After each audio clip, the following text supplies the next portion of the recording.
AEW presents its Dynasty pay-per-view this Sunday from Philadelphia, Pennsylvania, and given that it's All Elite Wrestling's second pay-per-view offering of the year and we're heading in to All-In season, could this be the place? Could this be the time? Could this be the event that we see several big possible returns? We'll let you know who could be returning to All Elite Wrestling in this countdown video.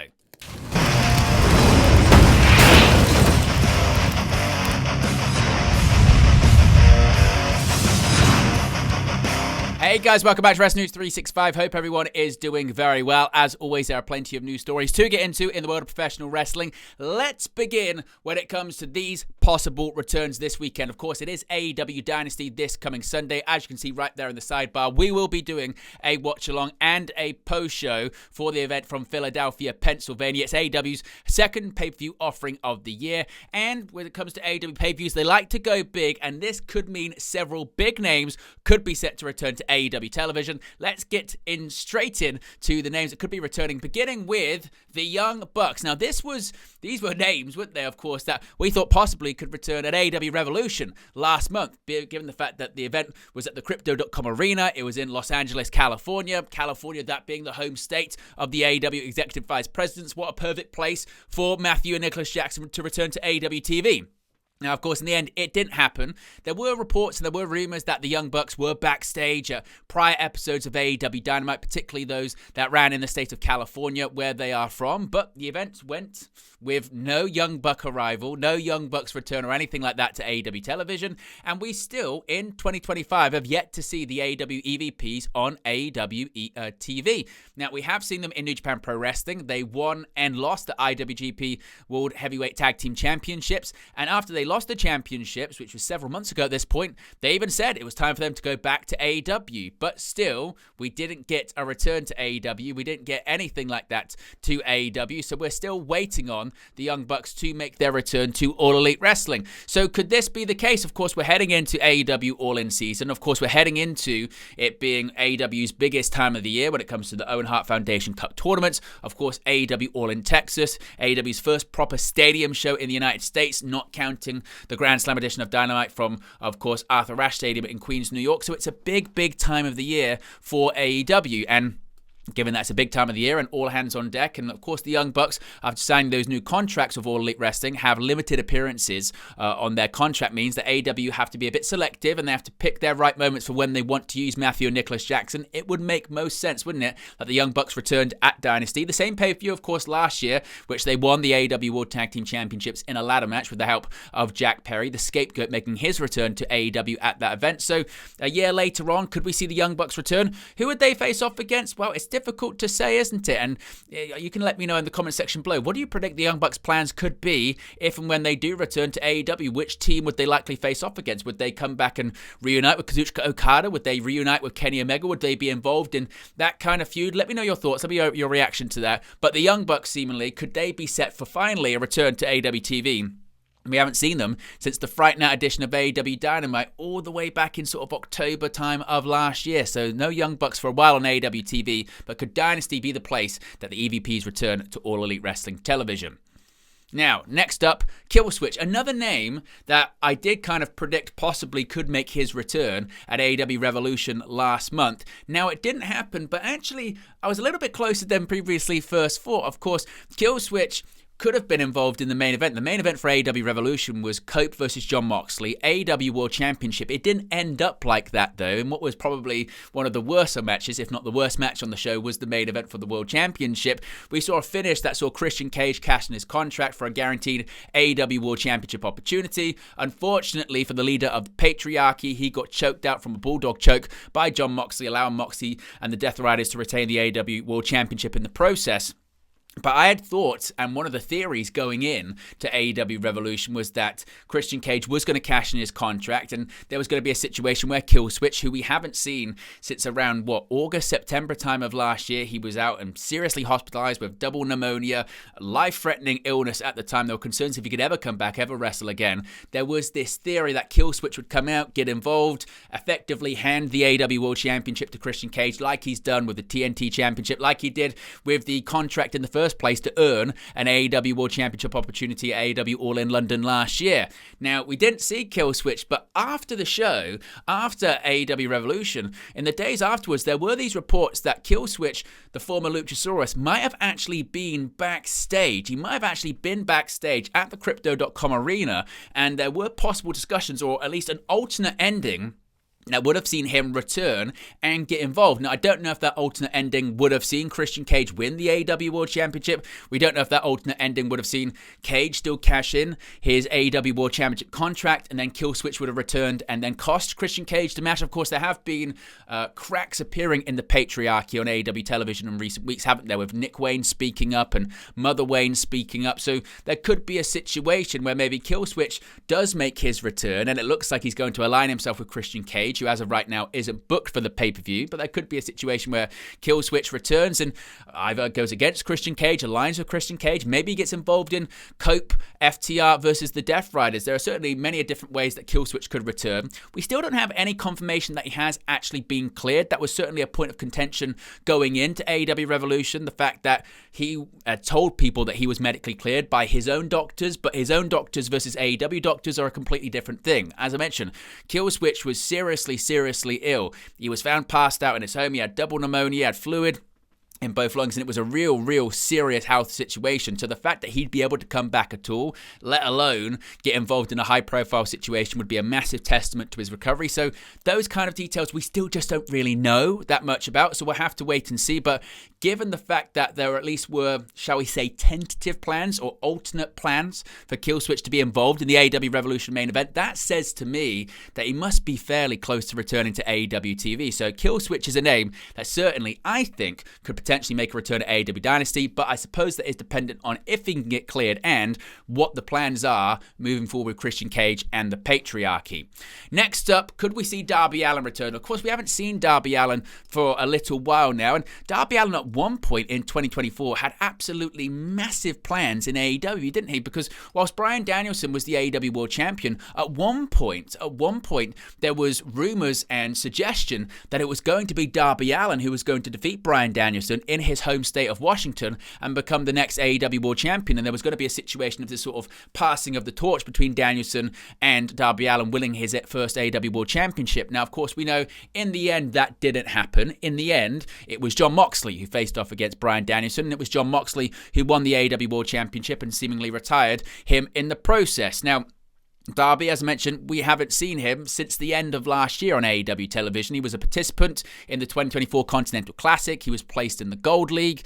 He finished the tournament with 7 points, but he failed to advance to the playoff stage. On the December 27th episode of Rampage, he was attacked by the Death Riders and thrown down a flight of stairs.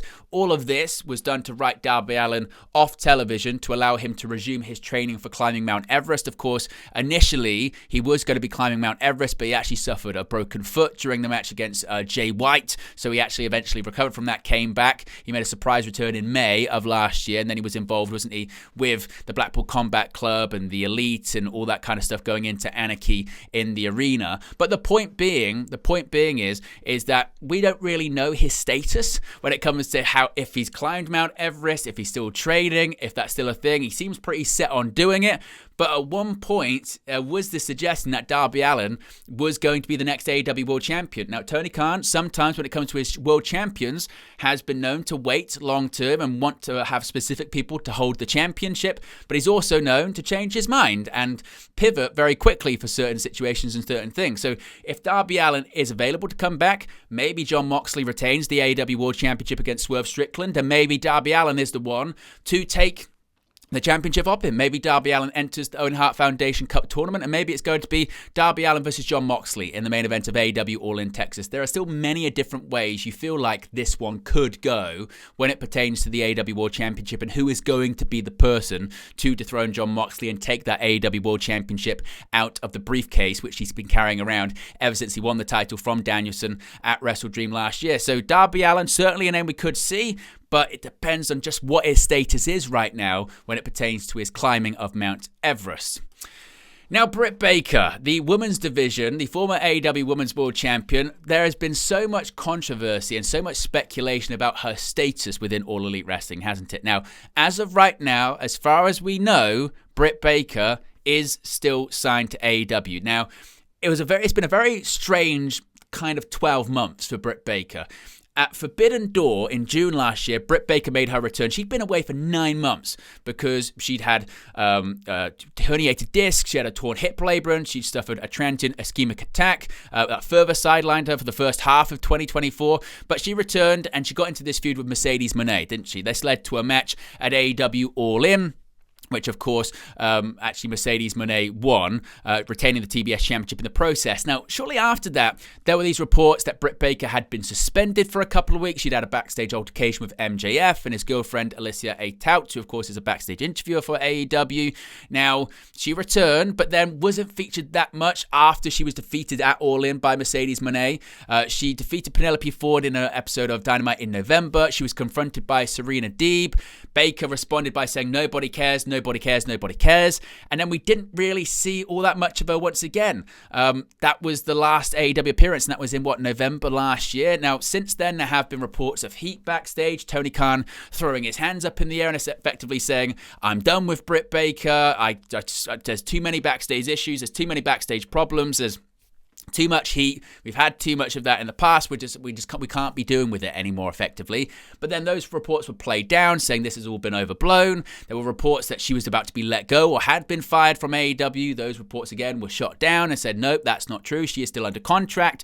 We know that she's been doing a lot more acting in her time away from AEW. She's been in Cobra Kai and she's been in other productions, and there has been a bit of a miscommunication about, is she gone? Is she leaving? Or is she just doing acting work? Is there just not really a position for her at this period of time? The point being is, when she returned at Forbidden Door last year, nobody saw it coming, right? She's a former winner of the Women's Owen Hart Foundation Cup tournament, the inaugural winner of said tournament. So given that she was the inaugural winner of it alongside her then partner Adam Cole, who's to say she couldn't return and be involved in it this time around? Maybe that's how they get her to return to AEW TV, is her to participate in that tournament once again this year. We know that it's going to be beginning either at Dynasty or possibly in the Dynamites and Collisions post-Dynasty. So that certainly seems like a possibility. And as I mentioned earlier on with some other returns, we're heading into AEW's biggest period of the year, which is Double or Nothing, which is AEW All In. It's a stadium show that they want to move tickets for. Whether you can debate about if Britt Baker actually sells tickets or not, that remains to be seen. But certainly she's one of their bigger names that they've got in the women's division. So you kind of feel like it's a case of Britt Baker either returning to AEW fairly soon or never seeing her again. And right now it's up in the air. But I don't think we can rule out the possibility that the former AEW Women's World Champion could return in Philadelphia this weekend. And finally, this would be a surprise, but you can't rule it out. The American Dragon, Bryan Danielson. Now, I know you'll say, oh, hasn't he retired? Didn't he retire? There's no way Bryan Danielson is going to be returning. Well, yes and no. The reason we say yes and no here is because Bryan Danielson, yes, has retired from full-time professional wrestling. But he's been very clear and stated many a time that he's not done with wrestling altogether, and he most likely will come back to wrestle on a part-time basis, or maybe 2-3 times a year. Now, recently, of course, he has done interviews where he's played it pretty close and says that his neck's in bad shape. He hasn't yet, as far as we know, got surgery on his neck. I think he did an interview with Sean Ross Sapp of Fightful saying he didn't want to get surgery on his neck. The last time he got surgery on his neck back in 2014 when he was the undisputed WWE champion, it didn't go well. It caused longer for his recovery. He wasn't sure if he was able to come back, so he wants to avoid it at all costs. And towards the end of his AEW full-time run, it was well documented. He was struggling physically. He was actually having to not have matches. Certain matches he was planned to have, they scrapped because they just said, look, he can't do it. Physically, he cannot do it. He's not in the physical shape to do it. So we know he was beat up. That is legitimate. But also when it comes to Bryan Danielson, he's a worker. He's a liar. As he admits, he lies. He lies all the time. Not to say his neck isn't injured, but to say that, I don't know, I'll be 50-50 if I'll ever wrestle again. He's been known to work people. He's been known to be very, very sly when it comes to his health, when it comes to a comeback. I, of course, remember at All Out, after CM Punk was fired, he wrestled Ricky Starks in that fantastic strap match. At that point, nobody thought he was going to be back for way longer because of his broken arm, but he was back. So to say that Bryan Danielson couldn't return at the same pay-per-view where he had an all-time classic match against Will Ospreay last year, I think would be a push. Now, again, we're going into AEW's biggest time of the year, Double or Nothing, and more importantly, AEW All in Texas. And I think if they can, they would want Bryan Danielson for that show. Can they get him for that show? I don't know. That remains to be seen. But could the American Dragon return? Could he be involved in Jon Moxley losing the AEW World Championship? He would have revenge on his mind, considering they took him out at Wrestle Dream, and it was a bit of a sour note to end his career. So I don't think we can rule out the American Dragon returning.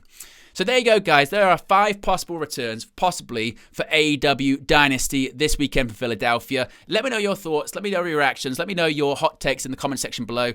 Which ones are more likely than others? Which ones have I missed out? Which ones do you think will happen, won't happen? Which ones are far-fetched? Let me know your reaction. Let me know your predictions in the comment section below. Be sure to smash a like on the like button. Be sure to subscribe. As you can see right there, you can join the WN365 roster. Click that join button. Click the link. You can scan the QR code. You get your badges, your emojis, and your exclusive members-only content. Also, be sure to subscribe. We are well over 20,000 subscribers now, so big up to the entire Wrestle News universe, which is ever expanding and growing. And I'll speak to you again very, very soon.